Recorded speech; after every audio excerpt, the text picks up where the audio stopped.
Bonjour et bienvenue tout le monde. Je m'appelle Lia. Je suis directrice de l'échange de connaissances à Femmes, Hébergement Femmes Canada. Je suis ravie de vous souhaiter la bienvenue aujourd'hui. C'est la première partie de notre série de webinaires d'introduction au processus de développement. Aujourd'hui, nous allons parler de faisabilité.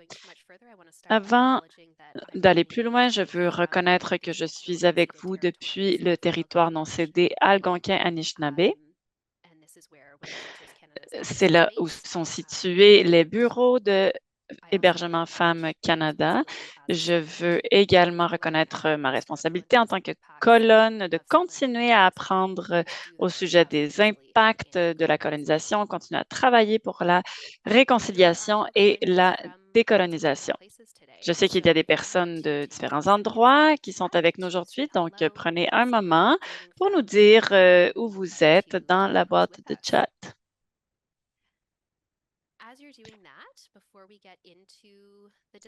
Avant de plonger dans la discussion, j'aimerais faire quelques petites annonces logistiques.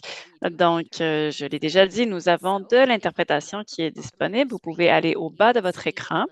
Vous y verrez un petit icône de planète qui dit interprétation. Vous pouvez choisir l'anglais ou le français.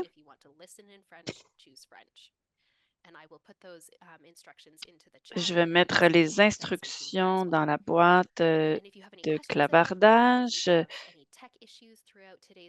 Si jamais vous avez des questions techniques pendant la rencontre d'aujourd'hui, je vais faire de mon mieux pour vous aider. Super.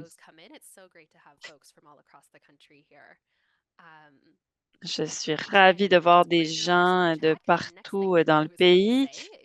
C'est bien que vous utilisiez la boîte de clavardage parce que vous avez probablement remarqué que vous êtes sur Sourdine. Nous avons un webinaire de format webinaire aujourd'hui. Nous avons une cinquantaine de personnes avec nous. Ça continue à monter. Donc, pour que l'expérience soit optimale, les présentatrices vont avoir la caméra et leur micro allumés, mais pour les autres, ce sera une participation via la boîte de clavardage. Si vous voulez dire bonjour, si vous avez des commentaires, si vous avez des problèmes techniques, vous pouvez écrire dans la boîte de clavardage. Si vous avez une question pour les présentateurs, présentatrices, je vous invite à l'écrire dans la boîte de questions-réponses qui se trouve au bas de votre écran.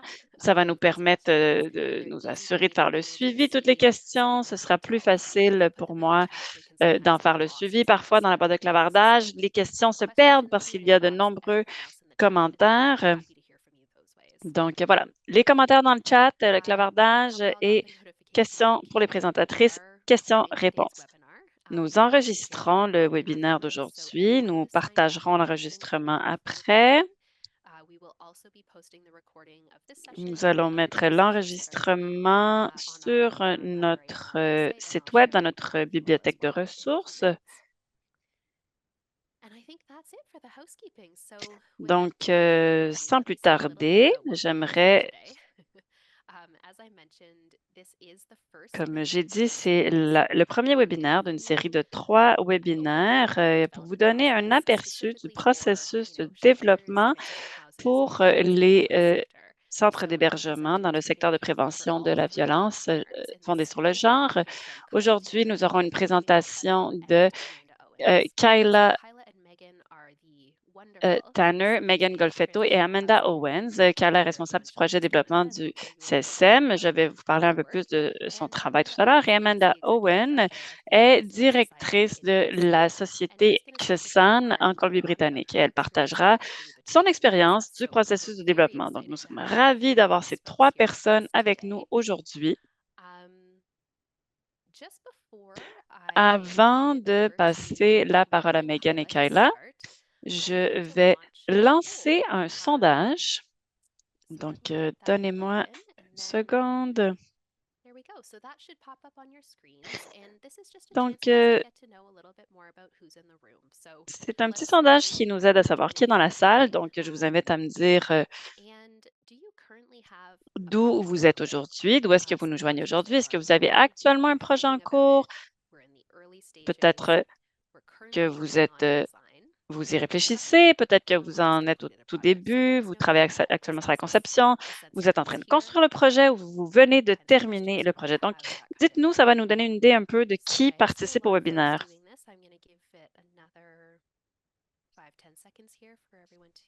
Donc, je vais vous donner encore quelques secondes pour répondre au sondage.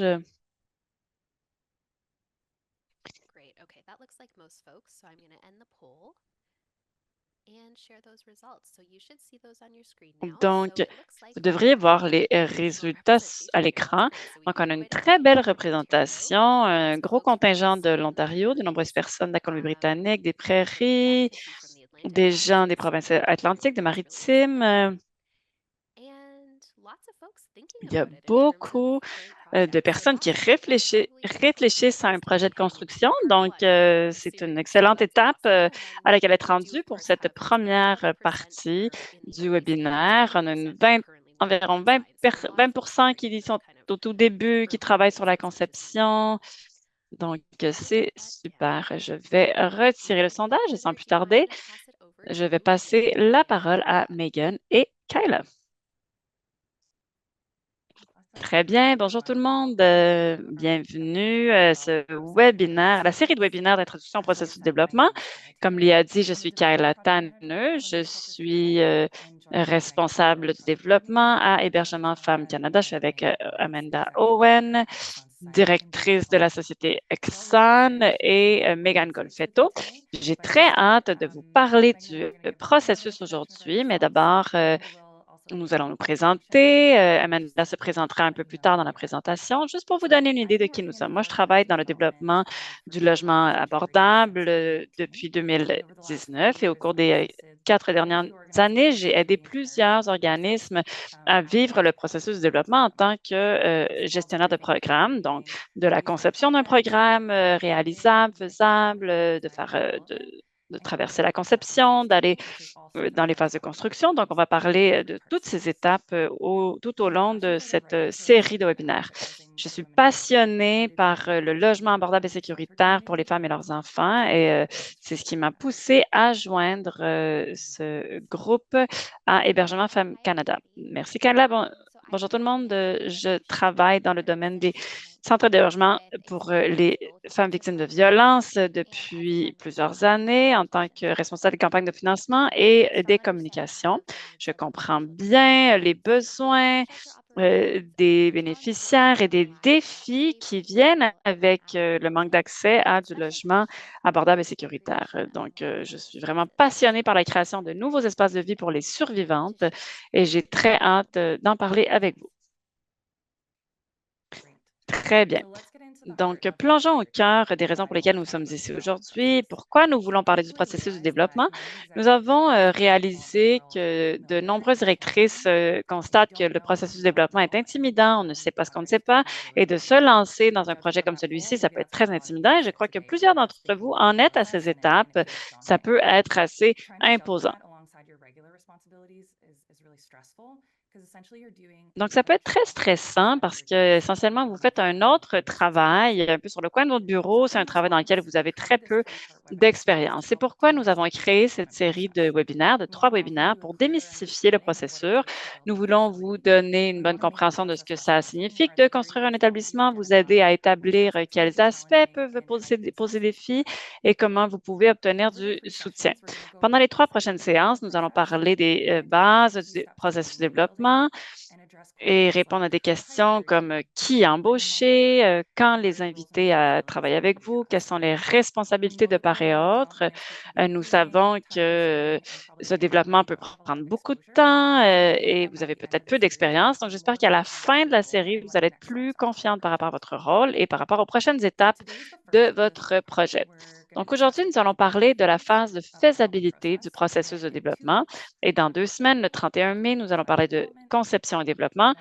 Et le troisième développement, le 13 juin, portera sur les 2 dernières phases du processus de développement, la construction et les opérations. Donc, j'espère que vous allez vous inscrire aux autres webinaires. Si jamais vous manquez un webinaire parce que les dates ne fonctionnent pas pour vous, ils seront tous enregistrés. Donc, vous pourrez les regarder par après ou si vous voulez le re-regarder, ce sera également possible. Donc, notez que cette série est vraiment un aperçu de haut niveau, très général.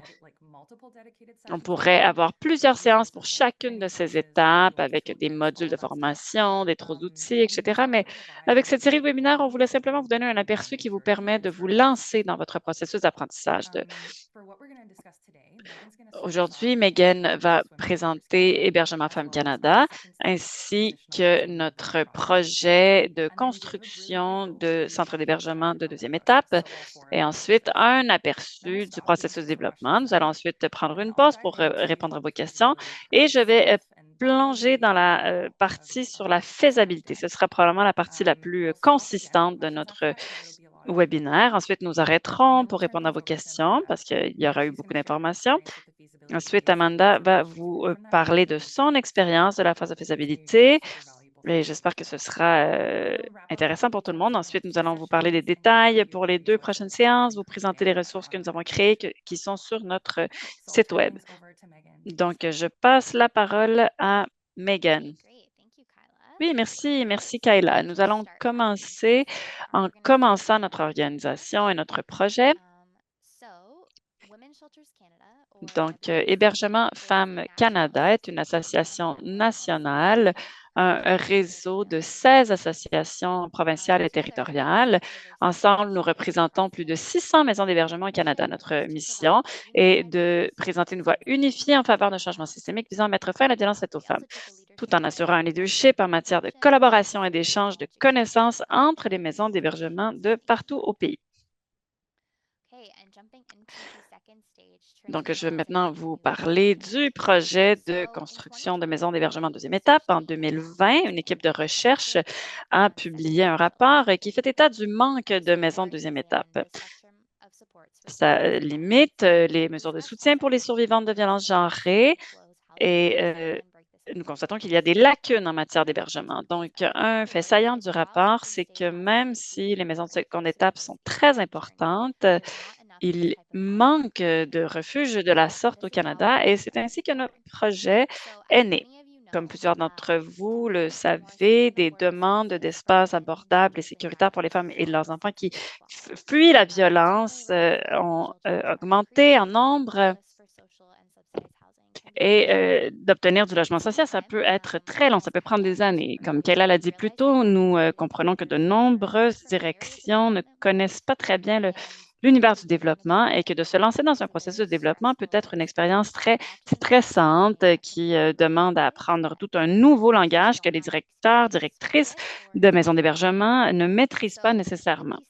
Donc, avec ces éléments en tête, Hébergement Femmes Canada voulait renforcer les capacités des employés dans le secteur et avec un généreux don de la Fondation Familiale Slate, nous avons lancé ce projet en septembre 2022 avec l'objectif précis de soutenir les maisons d'hébergement qui se lancent dans la construction d'un centre d'hébergement de deuxième étape. Donc, il s'agit de 2 millions de dollars étalés sur 4 ans.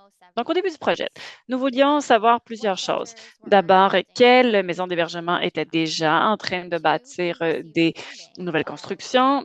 Quelles maisons d'hébergement avaient reçu du financement, mais n'avaient pas réussi à aller au terme du projet et qui avaient une idée de projet, mais n'en étaient pas encore à l'étape de faire une demande de financement? Donc, pour trouver des réponses à ces questions, nous avons lancé un sondage en octobre 2022. Nous avons reçu plus de 100 réponses au sondage. Donc, pour celles et ceux ici qui ont répondu au sondage, nous voulons vous remercier d'y avoir participé. Ce sont des renseignements qui sont très précieux. Dans le cadre du sondage, c'était également possible de remplir une déclaration de manifestation d'intérêt si vous étiez à la recherche de soutien d'Hébergement Femmes Canada pour votre projet. Donc, nous avons reçu 28 soumissions de manifestation d'intérêt. Donc, le sondage et les manifestations d'intérêt nous ont indiqué quels organismes au Canada pensent bâtir une maison d'hébergement de seconde étape dans le but d'élargir le continuum de services pour les survivantes de violences. Donc, nous avons communiqué avec les organisations qui ont rempli une manifestation d'intérêt pour voir où elles en étaient dans leur projet. Nous avons donné de l'information sur ce nouveau projet et avons mieux compris de quelle sorte de soutien ils auraient besoin. Donc, nous offrons maintenant des formations d'échange de connaissances et de coaching. Donc, chaque Dans chacune de ces rencontres, nous rencontrons les membres des centres d'hébergement de façon individuelle, donc connaissance, accompagnement. Notre équipe est disponible pour parler du statut des projets, des prochaines étapes. Nous facilitons les liens communautaires, faisons des références à des ressources de soutien et d'autres services qui aideront les centres d'hébergement à aller de l'avant avec leurs projets.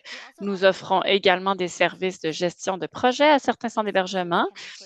Donc, ces services incluent l'évaluation de la faisabilité du projet, la réalisation d'une analyse financière avec les budgets capital et en immobilier, de l'aide à l'élaboration de demandes de subventions, coordination de l'équipe de conception et soutien avec MH pour superviser la construction. Donc, depuis notre lancement, plus de 30 maisons d'hébergement ont participé à nos activités avec le coaching, l'accompagnement, la gestion de projet.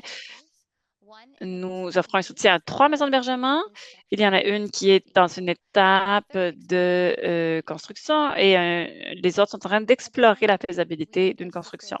Donc, à cette date, nous avons soutenu 6 maisons d'hébergement dans le cadre du 3e cycle de demande au titre de l'initiative pour la construction rapide de logements. Et nous sommes en train de soutenir un autre 6 maisons d'hébergement qui font des études d'évaluation de faisabilité. Toujours pour soutenir le soutien, nous avons développé des ressources comme ce webinaire pour aider à démystifier l'univers du développement. Certaines ressources étaient déjà créées, y compris un document qui définit les termes et les acronymes qui sont souvent utilisés dans le secteur.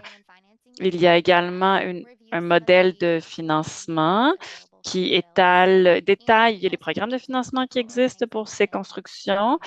Et il y a également un modèle qui permet aux organismes de mieux préparer des demandes de financement. Donc, vous pouvez consulter notre site Web pour voir ces ressources. Et si vous avez besoin de nouvelles ressources, vous pouvez nous en faire part. Une autre chose que j'aimerais mentionner qui n'est pas sur les diapos, c'est notre évaluation de projet. Nous avons contacté l'Université d'Ottawa pour faire l'évaluation de notre projet, donc voir comment nous nous portons et ce que nous pourrions faire pour davantage soutenir les organisations. Donc, en fonction des réponses que nous avons vues en janvier, on constate que notre projet fonctionne comme prévu, que les participantes au projet sont très satisfaites du soutien que nous leur offrons. Nous allons faire une autre évaluation plus près de la fin du projet. Voici une représentation visuelle d'où nous travaillons avec différents refuges. Les maisons vertes sont des maisons d'hébergement avec lesquelles nous avons fait des séances d'accompagnement. Le violet, ce sont les maisons d'hébergement qui ont des services de gestion de projet et les bleus sont les maisons d'hébergement que nous avons soutenues dans le développement de leur demande de financement rapide. Et les 6 jaunes reçoivent actuellement du soutien avec l'évaluation de la faisabilité. Et les 3 points oranges sont les maisons d'hébergement que nous avons aidées à soumettre des demandes de financement de démarrage. Donc, nous allons maintenant passer à la principale partie de la présentation, c'est-à-dire le processus de développement. Donc, le processus de développement est réparti en 4 phases clés. D'abord, c'est la faisabilité, le sujet du webinaire d'aujourd'hui. Donc, dans cette étape, on définit la vision, on détermine la viabilité. C'est le moment critique où on décide si on doit continuer à investir du temps et des ressources dans ce projet. La deuxième étape, conception et développement. Au cours de cette étape, on crée un projet réalisable, on assure le financement et on obtient les approbations nécessaires, souvent de la municipalité, de la région, pour aller de l'avant avec la construction des infrastructures. J'aimerais souligner que Kayla et moi-même allons utiliser le terme nouvelle construction tout au long de cette série de webinaires, mais la majorité de ce dont nous allons parler s'applique également aux constructions déjà existantes. Troisième étape, construction. Donc, votre vision commence à prendre forme parce que vous commencez à bâtir la structure, vous préparez à louer les unités. Puis finalement, il y a la phase des opérations. Donc, c'est l'installation des locataires, des résidentes, l'entretien du bâtiment Et c'est le grand moment de l'ouverture. Donc, c'est la réalisation de votre idée et la fin de toutes ces étapes de développement. Par contre, peu importe à quel point vous êtes bien préparé, même si votre projet semble simple, il y aura inévitablement des défis. Kayla a trouvé une très belle représentation visuelle avec SHS Consulting à Toronto qui saisit bien cette réalité. Donc, ce qui arrive en pratique est souvent très différent de ce qu'on planifie dans la théorie. Donc, la ligne très droite, c'est la métaphore un peu de votre théorie. Et puis l'autre ligne, c'est la réalité. Par exemple, contamination du sol, l'impossibilité d'obtenir le terrain de votre choix. Peut-être que vous allez constater que vos coûts sont plus élevés que prévu et vous devrez faire des ajustements à votre vision originale. Ou vous aurez peut-être besoin d'embaucher de nouveaux architectes, de nouvelles compagnies de construction. Donc, votre cheminement ne sera probablement pas linéaire. C'est tout à fait normal. La clé, c'est d'être préparé, s'adapter et être résilient face aux changements. Parfois, de reculer fait partie du parcours vers l'avant. Sur ce, j'aimerais vous inviter à poser des questions si vous en avez. Donc oui, nous avons une question. C'est au sujet des services offerts par vous et par Kayla. Est-ce qu'on peut avoir du soutien à tout moment dans toute phase? Oui, nous vous encourageons à communiquer avec nous, avec moi-même ou Kayla. Nos coordonnées seront à la fin de cette présentation. On peut également les trouver sur le site Web et puis nous allons vous parler un peu de notre service d'accompagnement, parler avec vous euh, d'où vous en êtes et vous orienter vers la bonne direction.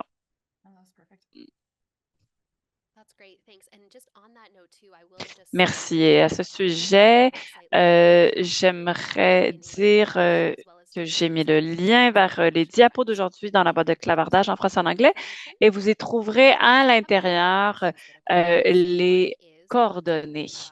Donc, de quoi parlez-vous quand vous parlez de projet de rénovation? Oui, je pense que je peux y aller. Quand on parle de nouvelles constructions, on pense souvent à un lot de terrain vide, acheter un bâtiment qui sera démoli.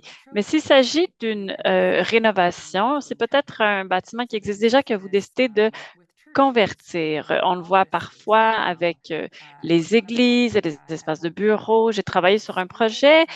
C'était une école qui avait été bâtie dans les années 60, 30, que nous voulions la convertir en logement.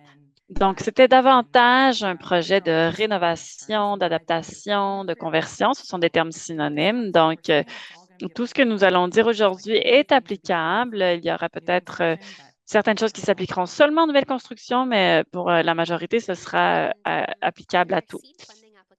Est-ce qu'il y a un processus de demande de financement CID disponible?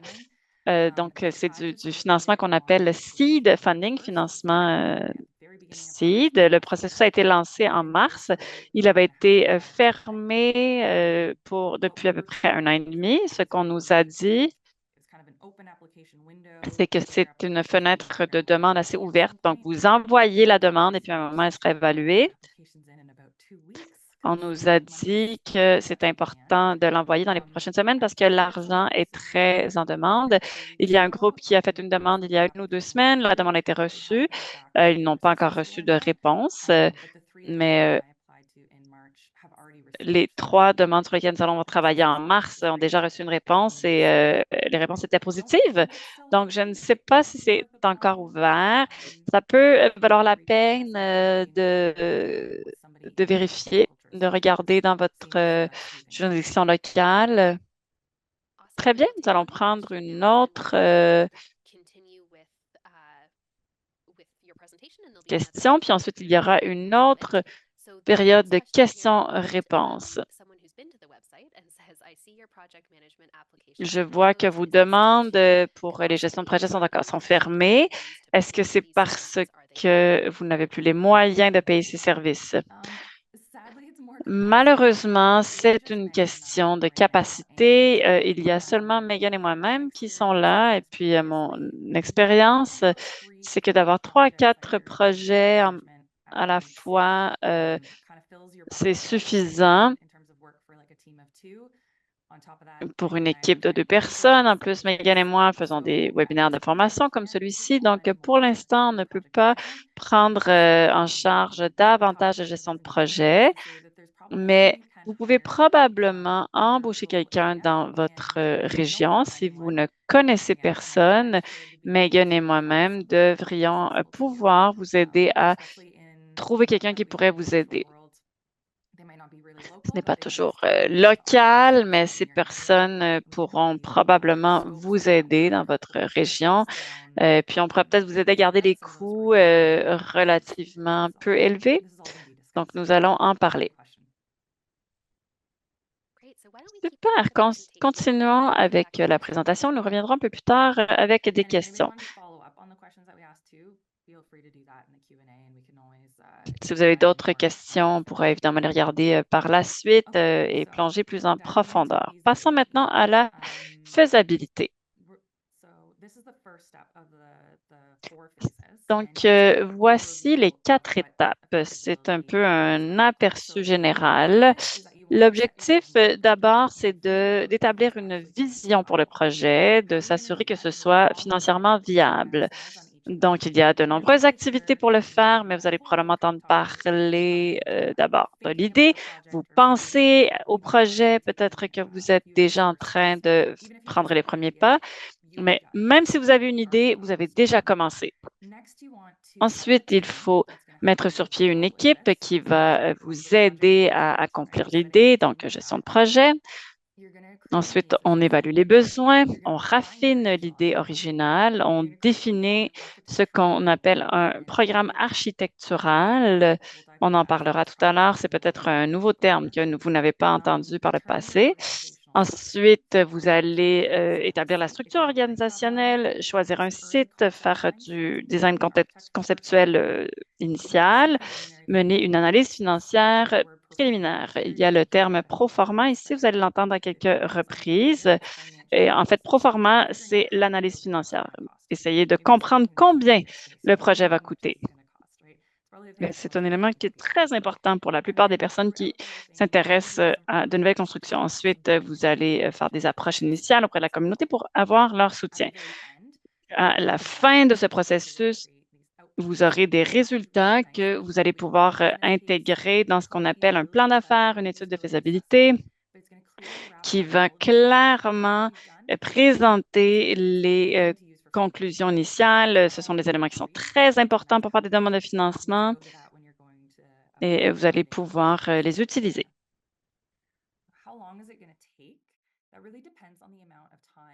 Combien de temps est-ce que ça va prendre? Ça dépend vraiment de vos ressources que vous avez. Alors, on regarde et c'est vraiment important d'avoir un CA très engagé. Et peut-être vous avez besoin d'engager d'autres membres de l'équipe pour vous aider. Alors, quelque chose qui est plus réaliste, on parle de 6 à 12 mois pour un calendrier. Dans certains cas, ça prend plus qu'un an. Et c'est vraiment correct si c'est déjà arrivé pour vous.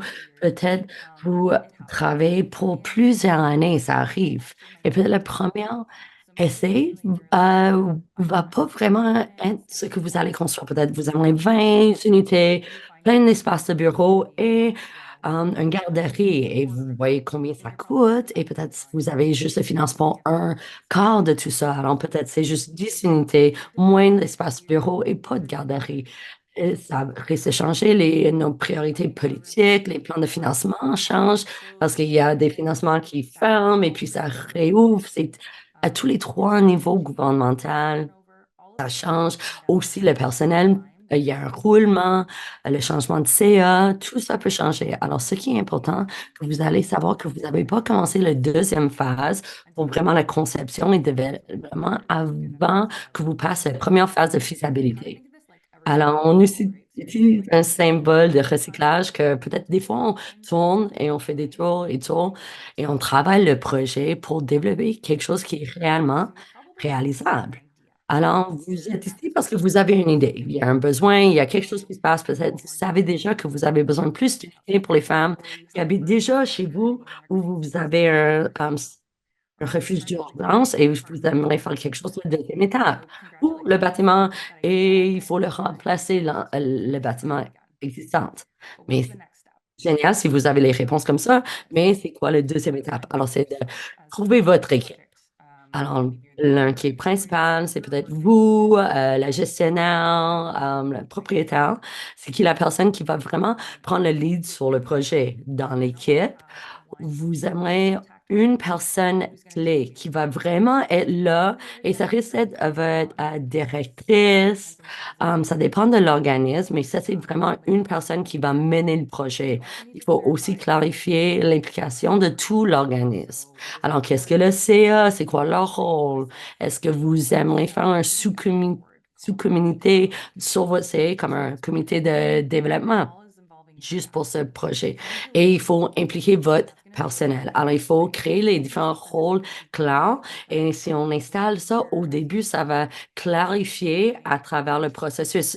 Comparé à quand, si vous attendez, vous savez pas qui est responsable pour certaines affaires ou j'ai oublié de partager l'information avec le personnel, alors il faut retourner en arrière. Alors, ça vaut la peine de réfléchir ça d'avance pour répondre aux des questions. C'est comme qui a le pouvoir décisionnel pour engager les membres d'équipe? Est-ce que, par exemple, l'architecte, est-ce qu'il y a un comité? Est-ce que c'est le CA? Est-ce que c'est vous?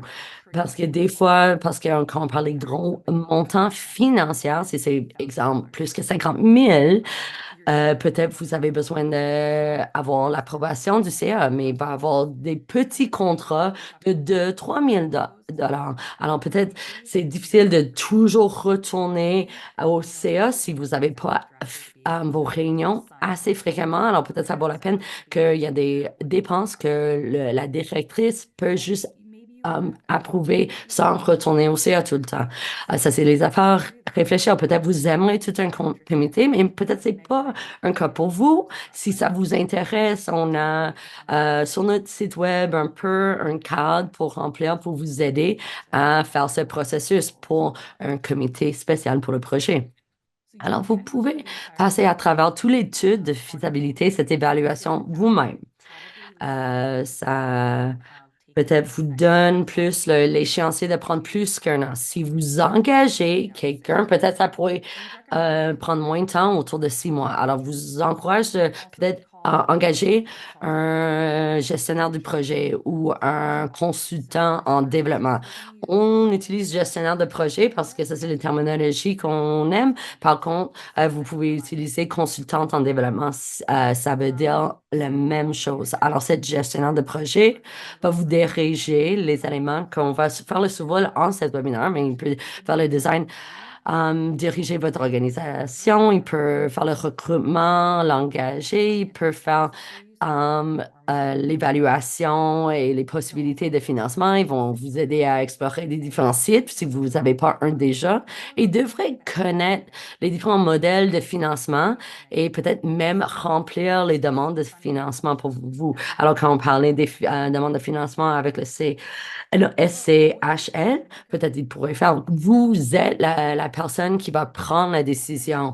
Alors, et puis, vous êtes la propriétaire, vous prenez les décisions, mais cette personne pourrait aller faire le travail pour vous. Et certaines sont des organismes à but non lucratif, alors peut-être peut vous offrir les frais ou par les taux horaires plus accessibles. Et c'est les personnes qui connaissent le milieu des maisons d'hébergement et les maisons de transition. Alors, un gestionnaire de projet travaille comme pour profit, peut-être pas le connaître. Alors, c'est vraiment bon d'aller avec les organismes à but non lucratif gestionnaires de projet. Peut-être si vous n'avez pas un dans votre région, vous pouvez nous demander, on pourrait vous aider à trouver quelqu'un local. Pour cette personne, pour vous aider de faire cette modélisation pro forma de base, ça, peut-être à l'estimation, le devis devrait pas être plus que 50 000. Peut-être soit il regarde trop large ou c'est une compagnie trop chère. On a vu les estimations qui étaient autour de 10 000 et nous pensons que ça c'est vraiment un bon prix pour le niveau de travail. Alors, entre 10 000 et moins que 50 000. Et ces personnes vont appliquer pour le financement. Alors, idéalement, c'est les personnes qui vont trouver l'argent pour payer leur propre contrat. Alors, à travers les gestions, dans les différentes personnes dans les maisons d'hébergement, souvent, le, les retours qu'on a eus, c'est ils ont vraiment le fait d'engager une gestionnaire de projet, ça a vraiment aidé l'avancement du projet. Alors, c'est vraiment des conseils qu'on vous encourage. Alors, au long terme, ils vous sauvent de l'argent parce que vous pouvez avancer vraiment plus vite. Alors, ça, c'est un peu les citations qu'il y a d'autres maisons d'hébergement et organismes qui vous encouragent. Ça vient pas juste de moi et Megan. Les autres personnes que peut-être vous engagerez pendant cette phase, c'est l'architecte et peut-être un responsable de planification. Alors, il peut faire cette idée de coût de tout le bâtiment, combien ça coûterait, et l'architecte peut faire cette estimation et conceptionnelle préliminaire. Et on peut essayer de avoir les bons budgets pour que ça coûte pas trop cher, mais leurs expertises rapportent beaucoup de valeur pour rapporter à votre vision, essayer de poser ces questions. C'est une personne ressource et comme oui, on veut vraiment un garderie et comment est-ce que c'est faisable? Si vous êtes dans une zone plus urbaine, nous encourage fortement à engager quelqu'un responsable à la planification si vous cherchez un site, surtout pour bien décortiquer les règlements de zonage parce que euh, tous ces règlements sont compliqués. C'est une spécialité, c'est un job à temps plein, surtout parce que vous avez déjà les rôles, c'est dur de faire toutes les applications. Par contre, si vous êtes dans une zone rurale, en travaillant avec votre gouvernement local, il y a moins de règlements de zonage et restreintes. Ça pourrait être plus seul. Comparé à une zone urbaine, des fois, ça prend plus qu'un an juste d'avoir le zonage approprié pour votre site. Alors ça, c'est pourquoi dans les zones urbaines, un responsable de la planification, c'est vraiment important.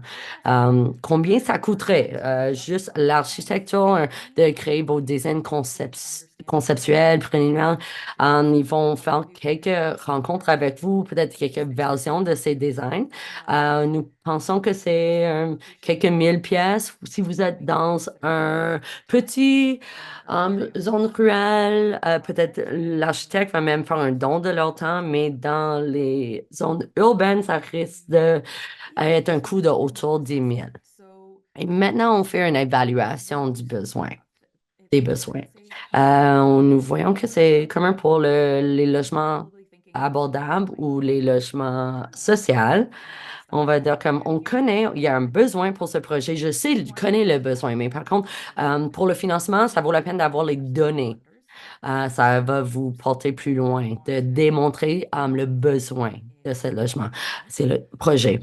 Alors, c'est quoi les besoins? Alors, souvent, c'est les enfants et les femmes qui fuient la violence. Ça, c'est important pour les donner. Aussi, de penser aux listes d'attente. Si vous avez vos propres listes d'attente dans vos maisons d'hébergement ou pour les logements abordables dans votre région, les listes d'attente, ça peut vous démontrer si ça prend des années de trouver les logements abordables. Ça peut démontrer pourquoi les personnes restent tellement longtemps dans les refuges.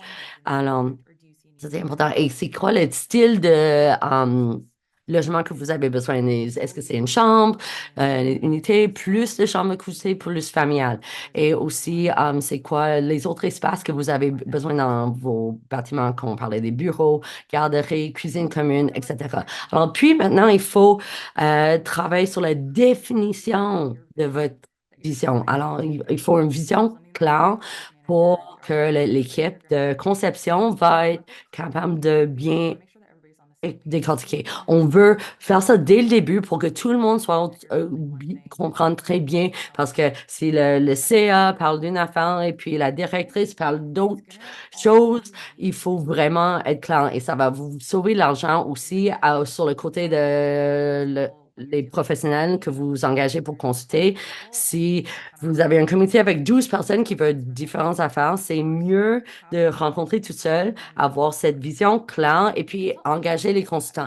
Aussi, les consultants pourraient vous aider à poser les bonnes questions, mais dès que c'est décidé, concrétiser votre vision, il faut rester avec cette vision pour assurer que tout le monde comprend bien et approprie l'IG. Alors, c'est bon de nommer le projet et ça, OK, c'est de créer, euh, on a des logements courte durée et de transition pour les femmes et les enfants fuyant la violence, avec l'emplacement global dans le même bâtiment en remplacement du bâtiment existant.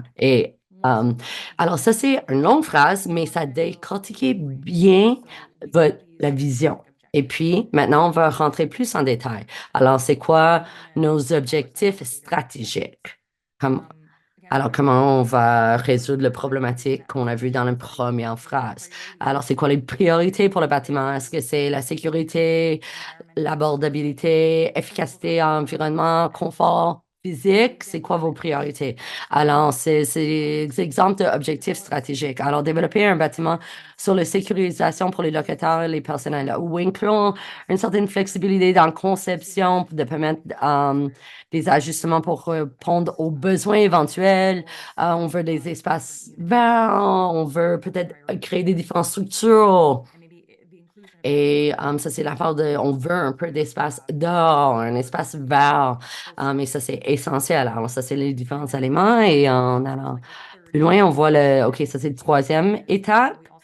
Et maintenant, on veut les principes de nos concepts. Il va vraiment guider la conception physique du projet. Alors, on veut créer des lieux accessibles, sans obstacles, sans barrières. Alors, peut-être 40% de nos unités, on veut que ce soit accessible physiquement parce qu'on sait que ça, c'est un gros besoin pour les femmes ici. On veut concevoir des espaces qui peuvent fonctionner d'une manière privée et respecter la confidentialité.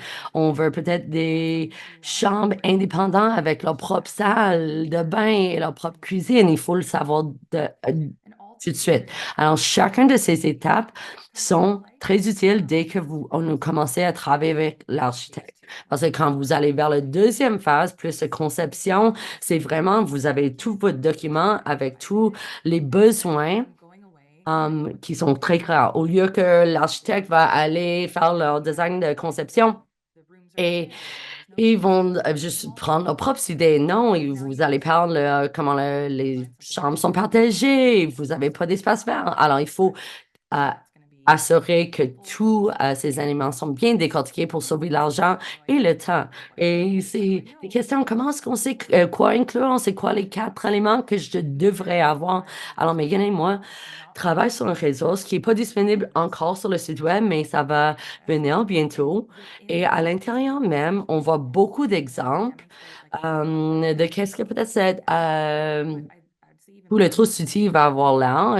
Et on a vraiment fait un survol de toutes les questions que vous pouvez poser avec votre CA, vos personnels, pour essayer c'est quoi les questions qu'il faut poser, c'est quoi les réponses à trouver, pour essayer d'engager, de poser les bonnes questions, de qu'est-ce qu'on devrait inclure dans ce bâtiment, que ça vienne pas les directions tout d'en haut vers le bas, mais qu'on commence avec le monde qui fait le travail de terrain.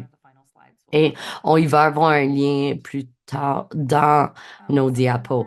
Un autre ressource est vraiment utile quand vous parlez des différentes phases, c'est une conception de logement axé sur les femmes prostituées. C'est créé par la Société des maisons de transition. C'est vraiment un guide complet en ligne. Ça démontre les stratégies, les principes, les actions à prendre. Alors, même si vous êtes dans une phase plus avancée, pas dans un niveau de conception, quand même, ça vaut la peine de le regarder. Ça va peut-être même vous faire réfléchir sur les enjeux de peut-être les couleurs que vous allez peinturer. Et ça peut juste aider à des éléments à réfléchir avec vous, votre personnel, pour faire comme une liste de questions. Alors, quand vous avez tout cela, puis on veut faire cette programme architectural. Alors, peut-être c'est un nouveau mot, un terme pour vous, et on va faire un survol de comment ça fonctionne. Ça, c'est un pour un bâtiment à 12 unités. Ça fait une liste de tous les besoins et les éléments désirés pour ce bâtiment. Alors, vous voyez comme des 1, 2, 3, c'est quoi les espaces communautaires? C'est quoi les logements à 1, 2, 3 chambres? Qu'est-ce qu'il y a dans les salles les chambres? Quoi les espaces partagés et collectifs? Alors, votre gestionnaire de projet ou l'architecte peut aider à décortiquer c'est quoi la taille. C'est quoi une taille typique pour un de ces unités? Il risque d'avoir plusieurs possibilités. Alors, c'est à vous de réfléchir qu'est-ce que vous avez besoin dans votre bâtiment. Au début, essayez de rêver. C'est quoi votre bâtiment de rêve? Euh, mais il y a des risques qu'on ne peut pas faire tout ce qu'on veut, mais commence avec l'idéal parce que peut-être ça va être possible de faire votre idéal. Et nous, on a un exemple qui est autour de 13 000 pieds carrés. Et ça, c'est important quand vous cherchez un site et c'est quoi le coût? Parce que c'est la moitié de cette taille, ça va être la moitié du coût. Alors, ça, c'est quand vous allez concevoir c'est quoi la taille physique du bâtiment que vous aimeriez construire. Une autre étape qui est importante, c'est de réfléchir à la structure organisationnelle. Et peut-être, on parle toujours de propriétaires, mais peut-être vous n'êtes pas les propriétaires physiques, vous sont plus les personnes qui coordonnent. Parce qu'au Colombie-Britannique, pour les hébergements de deuxième étape, c'est le province qui est propriétaire et vous gérez ce projet. Alors, c'est de réfléchir à ce que vous aimeriez être propriétaire ou pas, de parler des partenariats. Alors, si vous aimeriez une garderie, par exemple, peut-être vous parlez avec un garderie qui veut bouger, élargir, il aimerait partager le bâtiment avec vous. Vous aimeriez aussi parler des gestions qui prend soin du bâtiment, si vous louez, tout ça, est-ce que vous aimeriez faire les baux et tout ça avec les personnes qui allaient vivre là ou est-ce que vous aimeriez avoir une tierce partie pour le gérer? Puis finalement, les services de soutien, est-ce que c'est vous qui allez livrer ces services de soutien ou vous avez besoin de faire un partenariat avec un autre organisme qui va faire offrir les soutiens? Ou un autre élément de faisabilité, c'est le site. C'est vraiment important la sélection du site. Si vous ne l'avez pas encore, peut-être vous êtes vraiment chanceuse qu'il y a déjà assez d'espace où vous êtes déjà situé et vous pouvez construire à côté, mais peut-être c'est pas le cas. Alors, ça, c'est une affaire qui peut être vraiment stressante pour trouver les solutions et un gestionnaire de projet peut vraiment vous aider avec ça. Des fois, on peut utiliser une agence immobilier et ils ont commencé de nous envoyer des listes. J'ai eu cette expérience et on a réalisé la personne qui faisait le projet. Ils aimaient vraiment les options de ceux qui sont proches à leur bâtiment initial où leurs bureaux sont situés et c'était plus facile et ça a vraiment facilité l'agence immobilier pour les cibler très bien et ils ont pu trouver facilement un bâtiment qui était une ancienne école et sans une agence immobilier, on n'aurait jamais pu savoir que c'était une opportunité qui était juste 100 mètres de leur bâtiment initial. Alors, avec cette information et connaissant que c'est important d'être situé en proximité de leur service, c'est vraiment important pour essayer d'élaborer les critères de votre site. C'est quoi vos besoins? Est-ce que vous aimeriez, et pour vos locataires, est-ce qu'il faut un accès au transport public, accès facile aux ressources de santé publique? Est-ce que vous aimeriez être dans peut-être on parle d'un quartier qui est accueillant comparé à une communauté ou un quartier qui ne veut pas avoir une ressource et un logement comme la vôtre dans cette, parce que puis là, c'est vraiment plus conflictuel. Pensez au zonage aussi et le prix. Évidemment, si ça prend la moitié de votre budget de juste acheter le terrain, c'est pas l'idéal. Si vous êtes capable de trouver un lot qui est gratuit, ça c'est génial. Alors, ça dépend pour un site pour 12 unités, peut-être ça va pas être si difficile, mais si vous avez une trentaine d'unités, vous pouvez pas juste avoir un petit site il faut avoir 10 étages en hauteur, alors ça va pas fonctionner. Et pour les prix, pour ce site, idéalement, on veut vraiment l'avoir gratuitement. Souvent, c'est l'affaire qui va établir le succès ou la faillite d'un projet.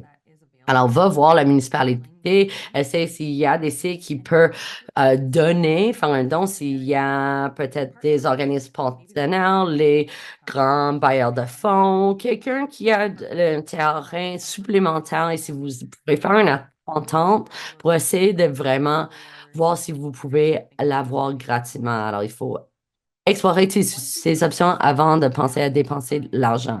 Alors, après cela, c'est le temps de rentrer avec l'architecte et faire le travail de design conceptuel. Peu importe. Conception, ça va être particulier à votre site. Alors, attendre que vous avez une entente pour le site parce qu'on ne veut pas dépenser l'argent quand vous n'avez même pas à parler avec l'acheteur. Peut-être que vous ne pouvez pas l'avoir et on ne veut pas payer pour les conceptions que vous ne pouvez pas utiliser. Alors, cette design conceptuel, c'est le premier idée de c'est quoi le projet. Ça, c'est un exemple à droite, c'est assez un niveau de base. C'est vraiment juste un tracer le bâtiment et de démontrer comment ça va rentrer sur le site. Et c'est utile quand vous peut-être allez vers les différents bailleurs de fonds. Les personnes aiment les éléments visuels pour donner une idée, c'est quoi le bâtiment. Alors, ça vous donne une idée, c'est quoi le rez-de-chaussée, combien d'étages, tout ça. Maintenant, peut-être c'est des réflexions souvent, on réfléchit toujours, c'est quoi le coût? On sait qu'on va parler des coûts élevés. Alors, comment est-ce qu'on va décortiquer tout cela? Ça va être le pro forma. Alors, c'est quoi? C'est un système de modélisation financière complexe. C'est souvent avec Excel, avec beaucoup de formules liées. Et ça, c'est dès que vous avez votre architecte, maintenant, vous pouvez avoir une idée du taille et commencer à rentrer les données dans cette proforma. Alors, ça va vous donner une idée si ça va coûter 5 millions ou un vingtaine de millions. Et ça va commencer de faire un estimation du coût total. Et vous êtes capable de l'avancer fur et à mesure, mais c'est juste avoir un objectif pour avoir un coût initial du coût et de voir si il y a une faisabilité pour ce projet. Parce que si c'est 20 000 et vous pensez que ça serait juste 5, euh, euh, euh, et peut-être vous pouvez pas, alors il faut retourner de voir qu'est-ce qui est réaliste. Et si c'est les grandes unités que vous voulez, de 500 pieds carrés, mais il faut peut-être réduire le taille des unités ou peut-être pas avoir chacun avec les terrasses accessibles pour chaque unité. Alors vous pouvez regarder, retravailler ces conceptions idéales au début pour travailler le coût. Alors, 5 millions de dollars, des fois, ça semble trop cher. Mais on essaie de parler de coût par unité et coût par pied carré. Et ça, c'est les bailleurs de fonds, ça, c'est qu'est-ce qu'ils vont regarder. Alors, idéal, le projet va coûter moins que 500 000 par unité. On a vu beaucoup de projets qui ont allé de l'avant qui coûtaient plus cher que ça. Mais même à 500 000 dollars, le bailleur de fonds va dire que c'est trop cher. Et si vous appliquez pour un financement qui est compétitif, si vous pouvez descendre le prix en bas de 500 000 par unité, c'est mieux, mais vous ne pouvez pas enlever tous les éléments intéressants, alors pas trop couper. Alors, et aussi le coût de pied carré va être important, le coût du terrain, ça va avoir beaucoup d'influence. Dans les zones rurales, ça peut être autour de 300 par pied carré. Zone rurale, 4 à 500 dollars par pied carré. Ça dépend si c'est le bâtiment est en bois ou en béton. C'est vraiment cher, le béton. Alors, je vous encourage, si c'est possible de construire avec du bois, c'est mieux. Ça, c'est vous démontrer sur la droite, il y a comme toute cette étude. Alors, vous avez deux budgets. Un, c'est le budget d'investissement capital et l'autre, c'est le budget opérationnel. Alors, le capital d'investissement, c'est le terrain, matériaux de construction, équipement, tout ça, divisé en deux différents coûts. Les coûts directs et les coûts indirects. Alors, les coûts directs sont les matériaux de construction et le main-d'œuvre. Ça, c'est celles qui sont tangibles, on peut toucher, on peut voir. C'est le gestionnaire du projet devrait avoir une idée de coût, combien ça pourrait coûter pour les coûts directs.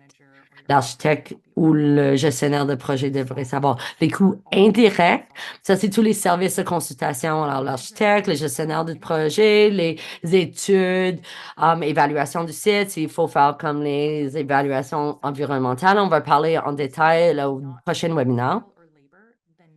Alors, si c'est pas quelque chose qu'on peut toucher, c'est plus le main-d'œuvre ou les consultants, ça c'est un coût indirect. Et puis, on a le budget opérationnel de fonctionnement.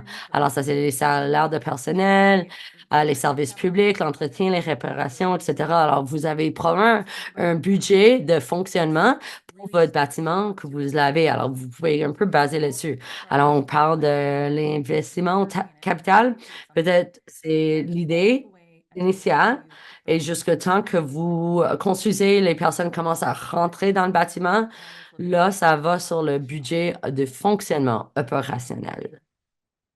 Et si on vous fait peur avec tout ce processus de proforma qui semble trop compliqué, c'est le gestionnaire du projet qui peut le maîtriser. Ça, c'est Megan et moi. On travaille tout le temps dans ces documents d'Excel. Nous connaissons bien. Par contre, il faut peut-être aider le gestionnaire du projet un peu quand on parle de budget de fonctionnement opérationnel. Ça, c'est peut-être vous connaissez. Alors, euh, alors, si vous pouvez donner des chiffres, ça vaut la peine. Si vous ne connaissez pas ces détails, vous pouvez parler à une maison d'hébergement, peut-être dans votre zone, pour avoir une idée, c'est quoi ces coûts opérationnels au fonctionnement. Et ça dépend, les chiffres risquent de changer. Chaque fois qu'on fait un changement, il faut enregistrer les nouvelles versions et peut-être vous garder différentes versions parce que allez peut-être retourner en arrière. Alors, pour aller vers la fin, on va prendre une pause pour les questions bientôt, mais à travers tous les différentes étapes. Quand on veut vraiment faire le travail de proximité, d'aller chercher les appuis, ça vaut la peine d'avoir ces champions, les appuis locaux. Alors, si on parle des membres de conseil municipal, les autres personnes élues qui vont faire le plaidoyer pour votre projet, qui ont hâte, veulent voir vos projets aussi, d'autres organisations qui veulent faire un partenariat avec vous comme de garderie, par exemple. Et si on peut avoir des sources de dons, subventions, qui, même si c'est symbolique, et puis ça peut aller plus large plus tard. Et aussi, si vous êtes dans une zone urbaine et peut-être des organismes ou associations communautaires locales qu'il faut peut-être rentrer en contact où il y a un réseautage avec ça. Alors, ça vaut la peine de vraiment qui appuie votre projet tout de suite. Et s'il y a des craintes par rapport à votre projet ou bâtiment, que vous entendez tout de suite, mais l'objectif, c'est que le monde approprie et on a pour que vous réalisez votre projet. Alors, vous avez l'équipe, vous avez faire l'évaluation de besoins, vous avez l'architecte, vous avez le gestionnaire de projet, vous savez qu'est-ce qui se passe, vous avez un site, peut-être que vous avez déjà identifié, vous avez des certains plans de conception et design, vous avez une idée des coûts et vous avez créé ces partenariats. Et là, vous allez tout le mettre dans cette cas d'affaires et ça, c'est tout on va utiliser ça pour faire votre plan d'affaires et faisabilité et ça, c'est ce que vous mettez dans le financement. Alors, dès qu'on voit l'ouverture pour le financement, on parle de la Société canadienne d'hypothèques et de logement. Ça, c'est vraiment important. Je ne sais pas quand ça réouvre. Il y a le FCN. Ça, c'est la Fédération des municipalités canadiennes. Et il y a deux programmes. Il y a un pour la planification qui vaut la peine et l'autre, c'est de faire des études ou des évaluations. Ça, c'est deux qui vaut la peine à regarder. Peut-être vous aimeriez faire la planification quand vous faites l'évaluation de faisabilité et appliquer quand vous avez terminé. Regardez au gouvernement provincial, peut-être ils vont l'avoir, le gouvernement local, municipal, des fois il y a des financements pour préconstruction, vous pouvez appliquer à la fondation, n'importe où vous pouvez, parce qu'on va identifier que vous allez probablement payer pour un gestionnaire de projet et un architecte, ça coûte l'argent et il va juste avoir de plus en plus de coûts. Très bien. Donc, pour conclure cette partie, avant de prendre des questions, si vous oubliez tout, vous pouvez revenir à cette diapo. Sachez que le processus peut prendre plusieurs années. C'est tout à fait normal. Vous n'êtes pas seul. C'est normal. C'est comme ça que fonctionne le développement. Ce sont des projets complexes qui prennent beaucoup de temps. Nous vous recommandons de cibler une personne qui va défendre le projet, un membre de votre équipe, d'attribuer du temps, euh, peut-être une gestionnaire, embaucher une gestionnaire de projet pour faciliter le processus qui va se baser sur son expérience. Peut-être que vous allez vouloir embaucher d'autres membres pour l'équipe, comme un architecte. Vous devez vous assurer que votre projet soit viable financièrement avant de passer aux prochaines étapes. Et c'est une des raisons pour lesquelles ça peut prendre beaucoup de temps, c'est parce que le projet doit être viable. Finalement, le travail qui est fait dans ce domaine doit être, dans ce cas, doit être intégré à un plan d'affaires que vous allez pouvoir utiliser pour faire des demandes de financement. Donc, je vais m'arrêter ici pour des questions. Très bien. Merci beaucoup, Kyla. Merci, Megan. Ce sont des renseignements très utiles. Kyla, nous avons vous donné un instant pour boire un peu d'eau. Il y a quelques questions. Utiliser la boîte de questions-réponses, ça rend ça plus facile pour nous.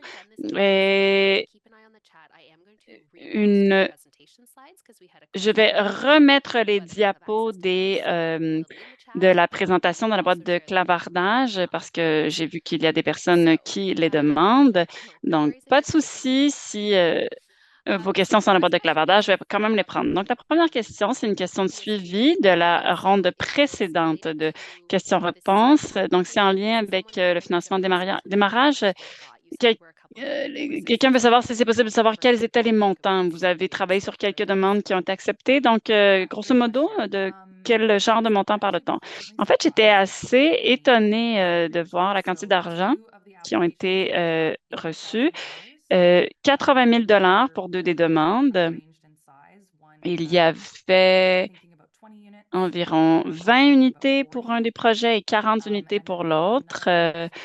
Euh, un autre projet visait à faire une maison sécuritaire pouvant commander de grandes familles, donc des unités un peu plus grandes avec 5 lits, et eux, ils ont reçu 20 000 Euh, m- Dans mon expérience, pour du fonds de démarrage, en général, ce sont des plus petits montants.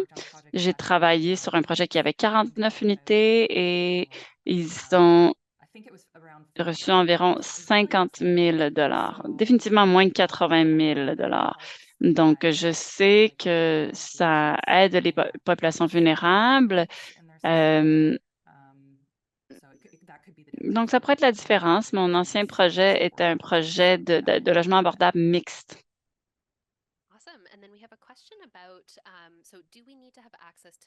Notre question, est-ce qu'on doit avoir besoin d'accès à la police quand on ouvre une maison d'hébergement dans une municipalité rurale?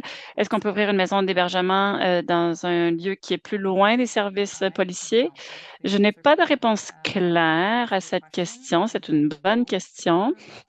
Je ne suis pas au courant. Peut-être qu'on pourrait faire un suivi. Si la personne veut laisser ses coordonnées, on pourra regarder. Peut-être qu'on pourrait discuter avec des maisons d'hébergement qui travaillent dans des milieux plus ruraux pour répondre à la question. Très bien. Oui, je pourrais vous mettre en contact avec la personne qui a posé la question par après. Est-ce qu'il y a des gens qui sont en milieu rural et qui ont peut-être des expériences à partager? Vous pouvez les écrire dans la boîte de clavardage. Il y a une personne qui parle de 10 000 de 14 000 pour du financement de démarrage. Donc, ce sont certains exemples.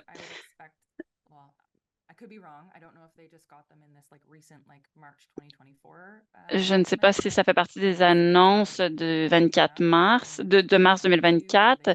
Quand ils ont fait une pause en 2022, ils donnaient des très petits montants. Donc, ça donne une certaine indication. Très bien, merci. On a quelques autres questions, puis ensuite, on va passer à Amanda. Une question. Vous avez parlé du modèle de la Colombie-Britannique où une instance gouvernementale est propriétaire du bâtiment. Est-ce que vous pourriez parler des avantages, des désavantages de ce modèle? Par exemple, le contrôle de l'information peut être problématique. Hmm. Peut-être qu'Amanda en aura plus à dire.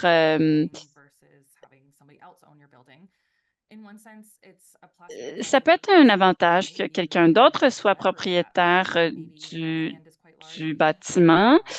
Si le terrain est assez grand, vous pouvez bâtir un autre bâtiment. Mais c'est un peu des questions que vous pouvez vous poser pour vous-même. Est-ce que c'est mieux d'être propriétaire ou locataire de sa résidence? Bon, ben, les aspects négatifs, c'est que quand on doit faire des grands travaux, changer de toit, on est seul à assumer les coûts, tandis que si on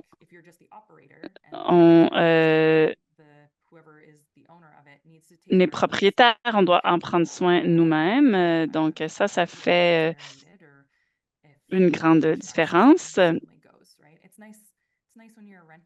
Quand on est locataire, c'est avantageux de pouvoir appeler son propriétaire pour lui demander de remplacer des choses. Si vous avez un bon propriétaire, ça fonctionne bien, mais si vous avez une bonne relation avec le propriétaire du bâtiment, ça peut être avantageux par rapport à être propriétaire soi-même. Je pense qu'il y a Bon, je ne peux pas penser, j'en pas penser à un exemple en particulier, mais je crois qu'il y a quelques maisons d'hébergement au Manitoba qui avaient du mal avec une relation avec le gouvernement provincial qui est propriétaire des bâtiments, mais le gouvernement ne prenait pas soin des bâtiments, ne faisait pas ce qu'il y avait à faire. Donc, ça varie d'une situation à une autre. Je dirais que vous avez beaucoup plus d'autonomie lorsque vous êtes vous-même propriétaire du bâtiment. Vous pouvez faire davantage, mais ça peut être complexe lorsqu'il y a des grands enjeux, des grands problèmes et vous devez également être en mesure de l'acheter, à moins que ça vous soit donné. Donc, évidemment, c'est une grosse dépense. Très bien. Je vais poser deux questions à la fois. Si vous pouvez y répondre, puis ensuite on va passer à Amanda, puis je vais continuer à prendre note des questions parce qu'il y aura une autre période de questions-réponses à la fin. Quel est le montant maximal qui peut être demandé dans le cadre de ce financement? Je pense encore une fois qu'on parle du financement de démarrage. Et une autre question, c'est est-ce que nous sommes limités à des sites en particulier? Je ne sais pas si c'est général. Est-ce que vous pouvez clarifier un peu la question des circonscriptions, des zones desservies, peut-être clarifier? Euh, le maximum, moi j'étais vraiment contente de voir 80 000 donc, Megan, je veux juste ajouter que c'est 150 000 de contribution de financement et un prêt peut être offert jusqu'à 350 000 dans le fonds de démarrage. Mais le maximum pour les, les bourses, les subventions, c'est 150 000 Mais effectivement, il y a des prêts qui sont également disponibles. Pour la FCM, vous pouvez avoir jusqu'à 30 000 pour la planification. L'autre, pour les études, 200 000 Il y a des restrictions, c'est 30 000 mais il couvre seulement 80 des projets. Donc, vous devez avoir un peu plus que pour en arriver aux 30 000 et pour l'étude, ça couvre 50 Donc, donc, il y a un certain partage des coûts. J'espère que c'est pas trop compliqué. Je pourrais mettre les liens vers le site de la FCM par après. Super, merci. Donc, je sais qu'il y a d'autres questions. Je vais prendre une petite pause et laisser Amanda répondre aux questions, puis on va revenir aux questions par après. Merci. Bonjour, je m'appelle Amanda Owen. Je suis directrice Kassan Society. Ce sont des terres qui sont situées dans le nord-ouest de la Colombie-Britannique. Je suis avec la Société Kassan depuis 2007 et je suis directrice depuis 2014. Nous sommes une organisation parapluie qui gère plusieurs programmes anti-violence, de logement social et de sécurité alimentaire. Un peu de notre histoire par rapport au développement. Nous avons fait un projet de logement abordable en 2019. Dans un mois, nous aurons terminé un projet de maison de seconde étape et nous sommes en train de concevoir un projet à usage mixte, donc 30 abordable et 20 subvention et le reste taux du marché. Si vous connaissez le financement du logement en Colombie-Britannique, c'est dans le cadre du Community Housing Fund, le Fonds de logement communautaire. Quand nous avons commencé à développer un projet, le premier, c'était le projet de logement abordable en 2014, quand je suis devenue directrice générale. Le processus était très intense. Je ne savais pas par où commencer, avec qui communiquer pour commencer.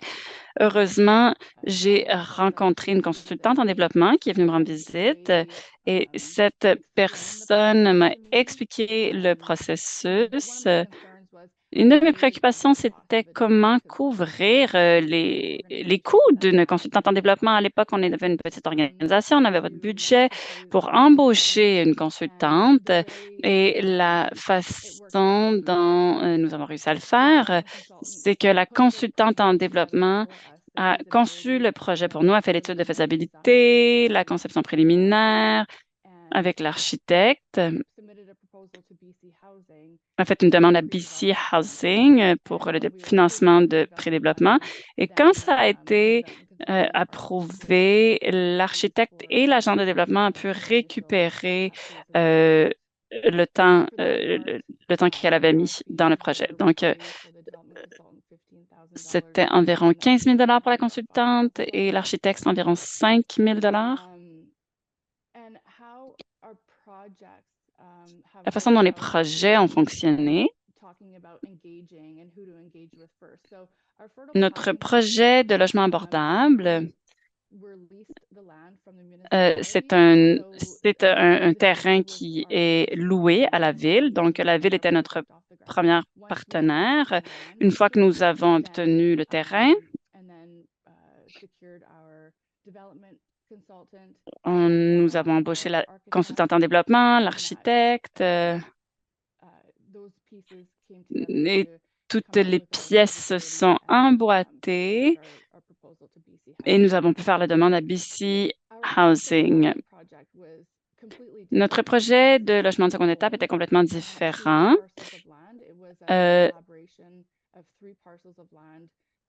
Parce qu'il y avait différents terrains, deux dont Cassan est propriétaire et une autre dont une autre organisation est propriétaire. Mon premier engagement, c'était avec BC Housing et leur équipe de développement.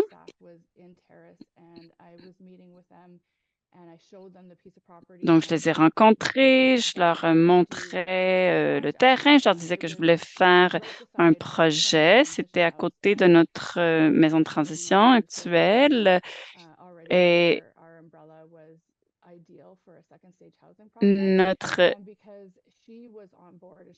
notre partenaire trouvait que c'était une très bonne idée.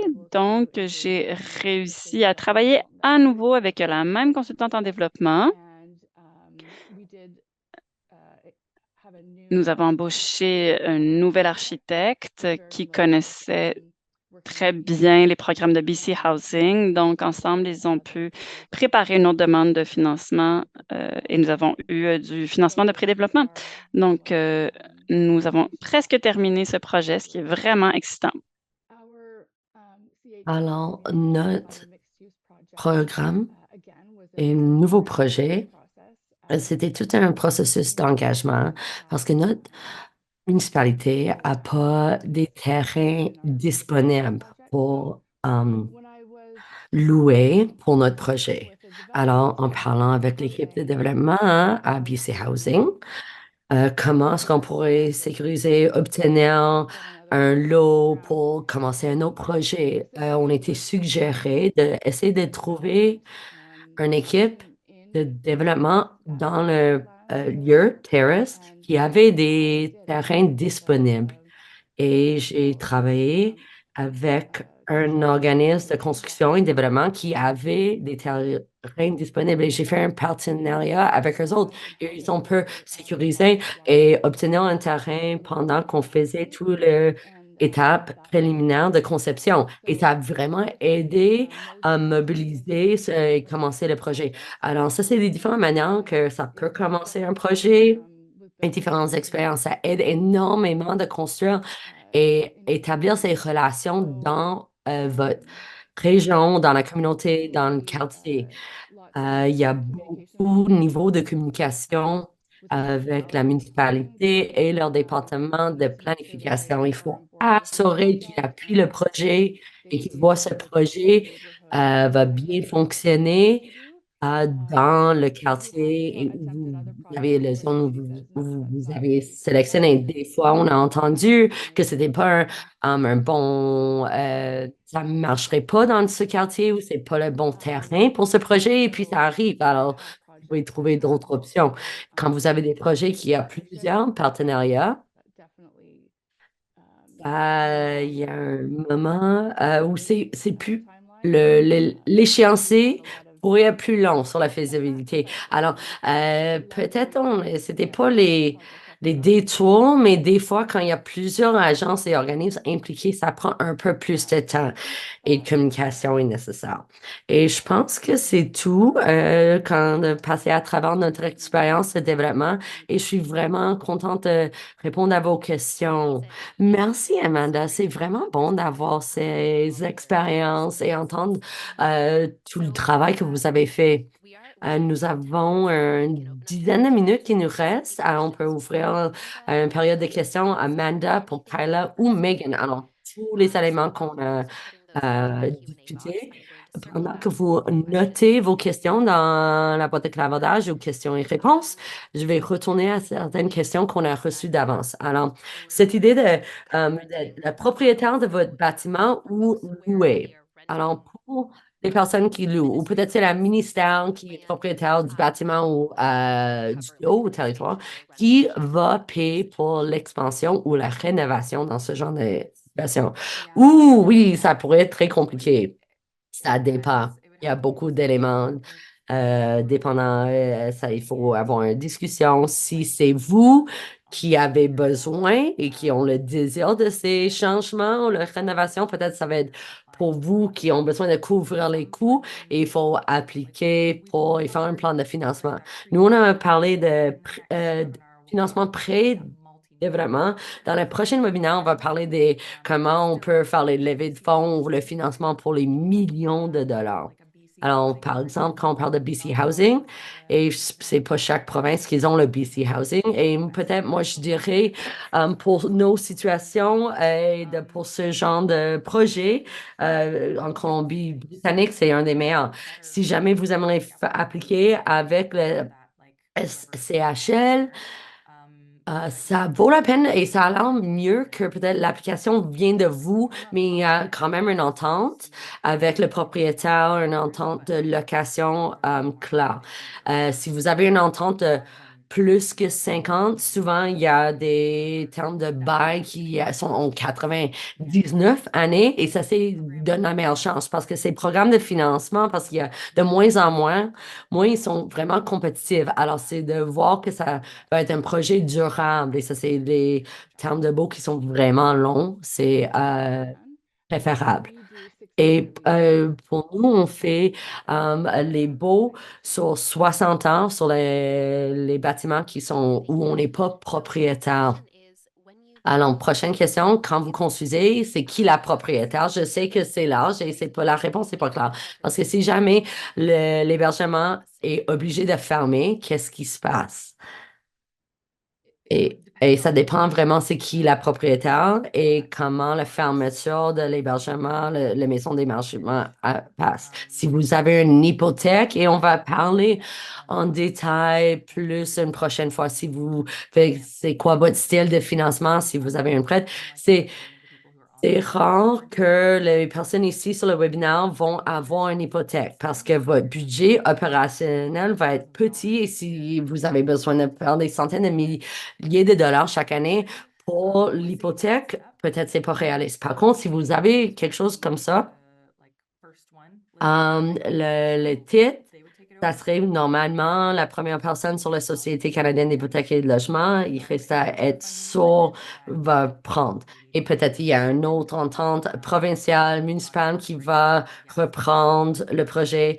Alors, un projet que nous avons, c'est SCHL première, puis Alberta, c'est une deuxième, et puis peut-être ça risque de retourner au l'organisme qui a donné le financement. Alors, probablement dans le contrat de financement, hein, ça va être le financeur qui va prendre. Et si vous avez fait tout le financement vous-même à l'intérieur, je pense que vous pourrez garder le financement ou vous gardez le bâtiment, mais c'est un cas très rare. Alors, nos questions, comment est-ce que vous trouvez un consultant dans le développement ou un gestionnaire de projet? Alors, plus que de écrire en Google et demander Google, écrire à Megan et moi, s'il vous plaît, on peut vous donner un coup de main. Et si jamais il y a quelqu'un dans votre région ou qui travaille déjà dans le secteur, si c'est juste logement abordable, logement social, si vous avez vu quelque chose, une nouvelle construction, peut-être envoie un courriel à l'organisme et demandez s'ils ont eu une bonne expérience avec leur gestionnaire de projet. Alors, peut-être ils ont une compagnie qui était pour profit ou à but non lucratif. Des fois, la capacité, les employés changent. Alors, peut-être aller parler aux autres organismes, voir s'ils ont des personnes professionnelles à vous suggérer. Et pour nous, c'est nos bailleurs de fonds qui avaient une liste de consultants à nous suggérer qu'on a passé à travers. Alors, ça vaut la peine vraiment d'aller vers vos bailleurs de fonds pour des suggestions. J'ai une autre question pour Amanda. Combien de temps, comme votre temps comme directrice, est-ce que vous avez besoin de mettre à côté pour ces projets de développement? Alors, au début, dans la période de conception, on avait des réunions une fois par mois pour juste peut-être une heure. Et au début, c'est l'architecte qui faisait beaucoup de ce travail de conception et faisait juste les allers-retours d'assurer que ces idées, euh, ça a été relié avec ce qu'on voulait réaliser. Et à fur et à mesure, quand le projet avance, on rencontrait deux fois par semaine et non, chaque 2 semaines. Et puis pour la faisait plus construction, finalisation de construction, il y avait chaque semaine des rencontres. Et des fois, il va y avoir d'autres rencontres ponctuelles qui sont importantes. Merci. Est-ce que vous pouvez clarifier? Je ne sais pas qui a utilisé cette terme en priorité. Et c'est quoi l'utilisation mixte? Est-ce que ça veut dire les logements locatifs et puis les bureaux ou est-ce que c'est première et deuxième étape d'hébergement dans la même lieu? Moi, j'utilise cette terminologie dans le projet CHF. Ça, c'est parce que c'est un terme de mix, d'utilisation mixte. C'était pour un financement particulier. Et c'est parce que c'était 30% logement abordable, 20% c'était vraiment le plus refuge ou une maison d'hébergement il y avait différents. Parce que des fois, on parle de niveau de revenu mix. Alors, il y a des différents montants de loyer. C'est pas chaque personne n'a pas les mêmes loyers. Les différents planificateurs urbains vont dire que c'est un bâtiment utilisation mixte, que c'est pas juste résidentiel, peut-être c'est commercial, c'est différentes affaires. Et peut-être il y a une autre terminologie qu'il utilise, comme aussi une maison de transition qui est plus 1 à 2 ans. Et puis vous avez les logements permanents ou à longue durée. Il y a des différents peut-être accords ou comment le bail est créé et tout ça, c'est différent. Et il y a une question de suite, c'est est-ce qu'on trouve ces constructions qui sont mixtes d'utilisation sont plus viables? Ça dépend. Ça dépend des programmes de financement. Et des fois, c'est pas même permis. Dépendamment des programmes de financement, ils vont dire non, ça a besoin d'être niveau de base abordable et vous pouvez pas avoir les niveaux de revenus mixtes. Si vous faisiez un projet qui est plus le logement à long terme, ou permanent, peut-être ça va vous donner un plus haut niveau de loyer. Peut-être vous pouvez payer une hypothèque.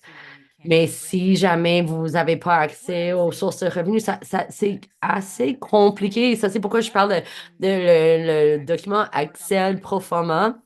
Et on a plusieurs proforma pour 3 différents projets pour essayer de voir les différentes chances d'avoir un succès dans un projet. Et puis, si vous n'avez pas gagné un euh, étape de financement, peut-être vous pouvez changer et aller vers un autre style de projet. Je sais que peut-être c'est pas la réponse que le monde cherchait. Ça dépend énormément et en majorité sur le financement. Et et je dirais peut-être qu'il n'y a pas d'autres questions, mais peut-être c'est... oui, et puis c'est, le participant disait que c'est peut-être des personnes aînées et d'autres. Et puis je veux discuter de ça davantage. Si vous pensez à différentes personnes qui ont des différents niveaux de revenus et peuvent payer des différents niveaux de loyer, je- ça risque d'être complexe un peu votre proforma, mais je pense que vous avez besoin de... Je vous encourage à travailler avec un gestionnaire de projet qui a une expérience avec ce genre de projet mix. Et aussi, la conception physique de votre bâtiment va être très différent aussi. Il y a des différentes entrées principales, un sécurisé pour l'hébergement de deuxième étape qui est vraiment séparé aux autres logements. Et il y a des éléments à réfléchir et comme différents systèmes de FOB ou alerte et sécurité, c'est viable. Par contre, c'est quand vous faites l'évaluation des besoins de logement, on veut loger tout le monde. Tout le monde a besoin de se faire loger. C'est peut-être un peu ambitieux pour faire tout dans un projet. Par contre, c'est pas impossible. Il faut peut-être le processus de proforma et tout ça et avoir les bons acteurs qui participent pour vous soutenir. C'est vraiment important. Alors, on va essayer de faire le tour et conclure. Je pense qu'on a passé à travers toutes les questions. J'ai rajouté dans le clavardage quelques liens. Le projet de deuxième étape, ça c'est le site web. Alors, si vous aimeriez parler et poser des questions à Megan et Kyla, vous pouvez aller sur le site web, regarder les ressources et partager. J'ai aussi partagé notre lien vers notre webinaire. Alors, et on a deux autres webinaires sur ce sujet. Alors, si vous aimeriez savoir qu'est-ce que c'est quoi les prochaines étapes, prochains webinaires, s'il vous plaît, enregistrez-vous pour les prochains webinaires. Et j'ai vu on a, Megan a mis sur l'écran. Alors, vous voyez ça. Merci, Megan. Et dans le clavardage, j'ai mis un petit formulaire de commentaires. Alors, quand vous fermez, vous allez avoir un lien vers les commentaires. Alors, si vous avez un peu de commentaires constructifs, parce qu'on a deux autres qui viennent dans les prochaines semaines, alors s'il vous plaît, on aimerait recevoir. Et je veux vraiment remercier Kyla, Megan et Amanda pour votre présentation incroyable et pour remercier Myriam et Daniel pour l'interprétation, pour assurer que tout le monde participe pleinement. Et je veux remercier tout le monde qui participe, qui ont posé des questions pertinentes et intéressantes. Alors, merci tout le monde.